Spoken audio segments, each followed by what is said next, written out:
Hey everybody, I am just catching up with you guys on Financial Freedom. I've been reading the Curtis Jackson Hustle Harder, Hustle Smarter book, and I've also been trying to get my little budget book together so I can follow some type of a personal plan as well, as long as, I'm trying to educate myself with information about people who are successful, things that they do, attitudes they take on, strategies and ideas. And then I'm trying to equip myself with my resources for my own personal journal to be more accountable, because I'm always one of those people that are more accountable with things that I write down. I make that type of stuff happen. Things that I just talk about, like I might be motivated to do it today and tomorrow, or I may not, but it takes a little bit to fill up your budget book because you have to keep all your bills. And one of the things that I never used to do is keep my bills. I always pay my bills, tore them up, throw them away. What's the point of keeping a bill? But I need to keep a bill to put in here because I not only need to pay that bill, I need to write down what I owe on it and then what I'm paying so that I can come up with a more consistent or a better or a faster debt repayment plan, which you can't really do if you're just going off of what you're paying right now, because you never really know what you're working towards. So, and I do have progress on this. I just don't have everything documented, so I don't want to come at you with this until I have all my bills documented. But then I already have some personal progress that I'll be really ready to share with you pretty soon. But I was going to not wrap up. We're actually in the middle section of the Curtis Jackson book. So I was going to break down chapters 4, 5, and 6. And in 2 weeks, we'll talk about chapters, 7, 8, 9. And then that's the end of this book. I definitely highly recommend getting this book. Number one, if you like 50 Cent, it's interesting. Number two, if you're the type of person, that's hustling in some kind of way, you want to do that in a more smarter way, he gives you a lot of insight on strategies and techniques that he uses, that he's been successful at and using to get ahead in life. And you can apply that to your life. You don't have to be, a producer, a musician, a rapper, some type of a creator in his field. You can actually use this in anything that you do. So the more I'm reading this book, the more I'm falling in love with this book. I think this is a great book. This is even a book that I'm considering keeping as a reference, when I talk to people, to maybe borrow out to them and encourage them to read it if they're serious about getting debt free, living a better financial life, making more sound business choices. This is an awesome book. So chapter 4, knowing your value. And then it has that little quote, know your worth, then add tax. So a lot of people don't do this in business. They don't add the tax. They just, they're always paying some part of it out of their own pocket. And eventually you can't do that. Well, you can't always do that, but you don't always want to do that. And you really don't want to start off doing that because it takes away from what you're supposed to have, which is a refund of some type for your service, your time, your energy, your networking, your marketing, your advertisement, everything that you do that comes to making a business, your time on social media. When you're really trying to run a business, you're putting so much time and energy into a business. So I really like that he says that, and he even has that as his quote, and he has some things in here, but I'm going to read the the little sections inside each chapter. The right deal is out there. Wait for it. I think that's important. You have to wait for the right thing in order to get it. I think in one of these examples, it was somebody that he was doing work with in his studio, which was in his basement. The guy never charged him. 50 got a great deal and contract. He wasn't going to leave this person out, but then all of a sudden he came up with this invoice and he wanted $50,000 for the time in the studio, and 50 was let us give you 30,000 plus I'll give you a point. And if he would have took that point on that record that was coming up, that would have been $1.2 billion for him. But he just got fixated on what he thought he was owed, and then he couldn't get his worth because actually he was part of creating something bigger than $50,000, but he was stuck on this $50,000. So, that's like one of the examples. He gives you lots of examples to these things that he's talking about, which makes it more real to you, which will allow you to be able to use it in your own personal life, even if it doesn't fit that example. Because there's things that are going to come up in life that are similar to these examples. They're just not the same scenario. So that's just one of the stories. There's other stories in here about that. Then the next little section is creating real power. So in this section, I think he talks a little bit about the show Power, about how he only got paid a certain amount of money every episode, which really was barely any type of money, but he had a bigger vision. He was working for this bigger vision he had, which was the spin-off of Power, and the other things that were involved with Power being successful that gave him other monies. And so for the whole project of Power, he was going to be getting paid $17,000 per episode, $136,000 altogether. Now, 50 Cent could have done a gig in London or something and got $500,000, and that would have been it.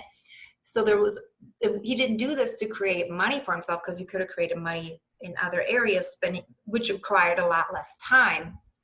But he wanted to put time into this project to create wealth in the long run, because this was a stepping stool to get other things that he had envisioned for himself already. And I think sometimes people want to go right to that vision. So they would have said no to something like what he said yes to with the Power, with the financial thing, because it's obviously all his idea, but somebody had to finance it and put it out there for him. And that's what he was creating, that connection with people, so that he could put this new art that he has out there, because you have to get in the door in every little area of, I guess, this business. It's not just the music business, and then it's the TV business, then it's the movie business, and you have to get your stepping stool in all those different branches and make yourself a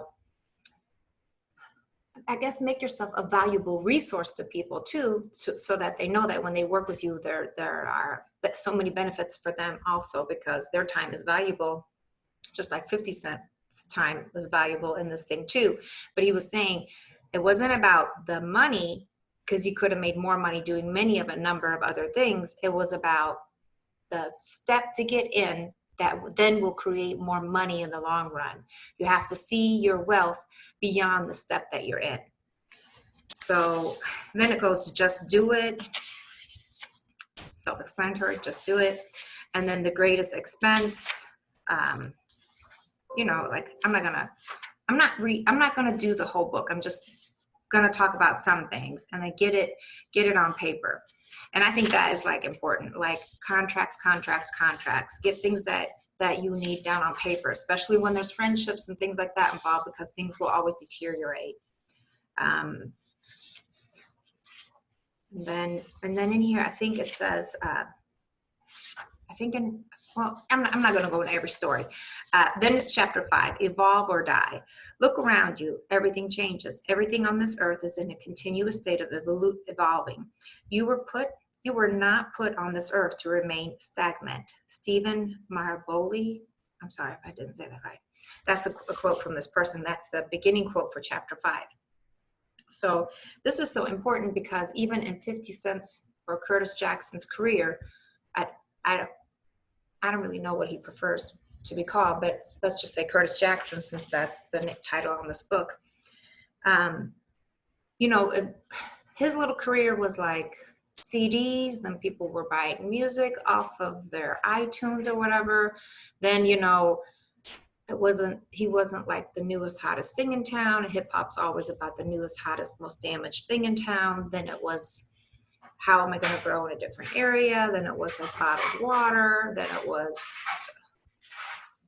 some kind of liquor. I don't know the liquor that he sponsors.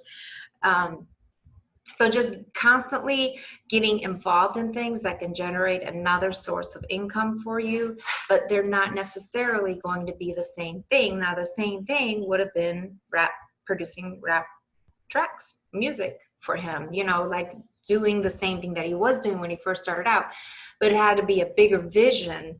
He had to have a bigger vision to sustain so many years, because 50 Cent, Curtis Jackson, that came out like in the 90s. And look what it's 2020 now. So he sustained himself in that business for 20 some years by evolving and branching out into other areas and and seeing things that other people didn't see, like the water thing. Like he made so much money off that water. It was a company in Brooklyn where he was from, so it just made sense to him to invest that way. Plus, he invested in that, made it hot, put it on. He was advertising, hustling for it. It got so big, they got sold out. Well, the sellout deal created millions of dollars for 50 because he bought into that company, didn't just advertise for them or whatever. He bought into that water company because he felt like that was going to give him the best outcome. And then what he did is he advertised it, magnified it, created it into being something that people really were interested in. And then he made money off of that when it sold because he was a partner. So he's just like constantly trying to teach people how to think ahead, how to think about the next step, because only thinking about the step you're in doesn't generate good business growth. Because even if you're staying with a certain thing, you still have to evolve that process in order to stay competitive, like with with social. And he even talks about Instagram, like how he goes to Instagram to be himself in an environment where he has so many different he has so many different characters that people expect him to take on. They want him to be 50 Cent the rapper. They want him to be Curtis Jackson the businessman. He really is all one person. That really is all one individual. The dominant forces in both those characters were just traits that came out through time and age and experience as he evolved as a person, So I don't know. Read this book. This book is so interesting. Know when to shift. Like, it's important to know like when to go from one thing to the next thing. And he gives examples in here about knowing when to shift. And I think this is when he talks about like the rap industry, how they're really interested in the newest damaged person, and they go on to the next newest damaged person.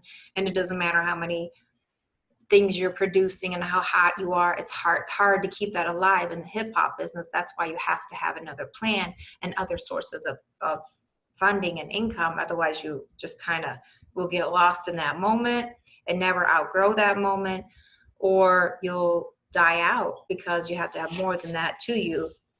And so he says, change with the culture, like everything culturally changes, be aware of that. Refusing to evolve. Ooh, that's and then he gives examples of people that refuse to evolve or to do more than what they ever had intended to do. And there are people that he's close to. He names them by names, which I think is also good, because when people name people by names, you can just believe that it's more real because they're putting it out there. They're just saying the person's name. They're stating the situation. They're not saying it's bad or good or they like or dislike. They're telling you a story that will help you to grow by giving you the real names associated with the story, which makes it better for you to like really believe in this and understand the characters and know that there's those exact same characters in your life with different names. And then it goes to the writing is never on the wall. And that actually, I'm like a big Michael Jackson fan, so that's one of Michael Jackson's songs too. But when he's saying this, he's like saying, I think there's a biblical story where something was written out on the wall to make something very clear. But in reality, things are never written out on the wall to make things very clear that things are about to shift or transition, or culture is about to change, or funding here is about to be gone, or the stock market's about to crash. But here it tells you, is using these words to also let you know that you have to like read a scene, read what's going on around you, read your environment, read the changes, because if you don't, you'll never see the writing on the wall. You'll just be left with the side effect of what's going on that you're unprepared to deal with. And expanding your mind through your circle. And then this is where 50 Cent explains like, part of growth is that you'll grow with some of the same people that you've known all your life, and then some new people that you've learned that you're learning to know as you encounter them in life. So I like this little part because it talks about his, I think he has like a Buddhist friend, and he was able to share some of his practices with him. And then he has some just friends that are different that he wouldn't have met in New York, in Brooklyn, that he didn't come up with, but that he's learned so many interesting and great life skills from. And you're going to meet those people too. You just have to be open to that. And then chapter 6 is power of persistence. The world will see you the way you see you, and treat you the way you treat yourself. And this is part of like where he says, you know, you have to dress and act the part. Sometimes you have to fake it to make it. And he himself like really tries to read people about how they come to him and how they present themselves in that moment. You know, he's not saying he's judgy, but he's like, I'm a certain type of person. If you're coming to make money with me, I got to see what kind of person you are. Like, do you care about yourself, how you look? Do you understand the person that I am, the public that I'm trying to reach? And he gives a little story about somebody that he interviewed with. And the guy came in a very relaxed look. And then 50 even said at the end, you probably only get certain stories because you only look in a certain way. Then the next day, the guy went into work. He put on a suit. He just cleaned himself up. He was shaved. He was whatever. And then they asked him to do a whole different type of story, because he was looking different and people were only giving him the way he made himself appear, or what they thought he could handle because of the way that what he was bringing with him with his everyday attire. So even attire, shoes, tie, no shirt, you know, whatever it is you're wearing, like that sends information to people to have people treat you a certain way. And it kind of goes into some of these stories. And then that quote was from Beyonce. Shaping perceptions. And I think in here is where he gives some of his tricks too, about how he has learned to control the room, because he is such a powerful person and personality, and people have all these perceptions of him, that he has to come in like in a different way. Like he has this thing in here about Bruce Willis, about how he whispers in public, because it actually makes people listen to you more when you're the quietest person. He talks about like when you're in a close conversation with someone, you know, when they already feel like you're a really strong, abrasive person, and there might be some tension, like, and you may not feel like you could open yourself up just touching somebody's elbow. You know, never like reaching over to do it, but in close proximity, just like that person know, like, okay, go ahead, share all your ideas with me. Like right now, I got some time for you. Just like these little things that he uses, because he is like a very powerful person, and sometimes people won't bring him what he needs because they don't know when or how to approach him. So, you know, projecting the right appearance, and that's one of the name of the chapter, and that's what that young man, I think, how to control the conversation, and that was with the whispering. And then fake it till you make it. And that is like, you know, you got to dress the part until you get the part. And there's other things in here that he talks about too. Act like you don't need it. And that's important too. Like, you might really need this, but you might need to act like you don't need it so you can get something bigger, better, more concrete. And he goes in there and talks about that. What I'm attracted to. That tells you a little bit about what he's attracted to, how you narrate our own narrative, like how you see yourself.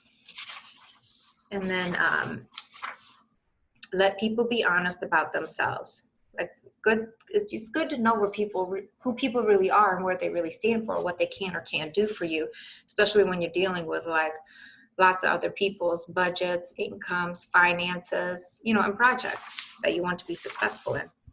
And that is on page 196, and that's where it ends. And then we'll pick up on chapter 7, 8, and 9. Then we're going to wrap up the book. But I'm going to read to you these little things back here, because it has like a reminder back here. So I'm going to read you, because the first chapter was, maybe I'll wait till the end to read this.